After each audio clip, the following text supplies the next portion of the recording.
Matagal na rin na naglalaro sa isipan ko, dear Uge. What if nga?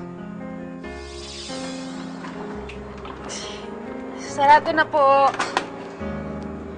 Hindi normal sa akin ng ganito, ngunit ang nadaramay gusto. Hindi ko alam ano pa to, tila nahuhulog sa'yo.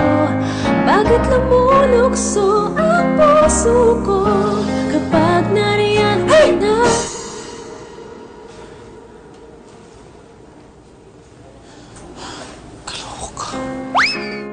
Matagal nang wala sa Earth ang mga biological na magulang ko, dear Uge. Kaya ang tumayong parents ko ay sina Tito Pasio at Tita Tish. Bakit nagpuyat ka na naman kasi, Aber?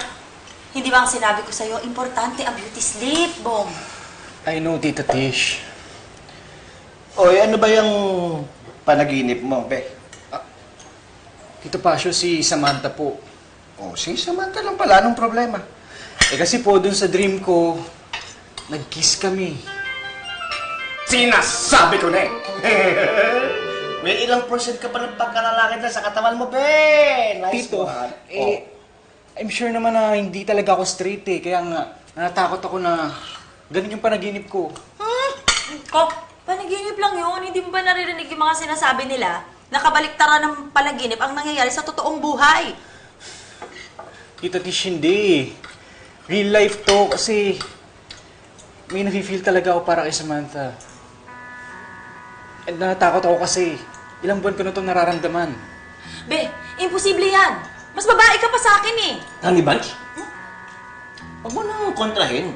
Ito na oh, magka-come out na si Be bilang lalaki. Pwedeng suportahan na lang natin. Ka-come out bilang lalaki. Dati, nag-come out as Becky. Tapos ngayon naman, magka-come out na lalaki na naman. Eh, di ba nakakalito? Kahit ako nalilito eh. Ano ka ba talaga, Bong?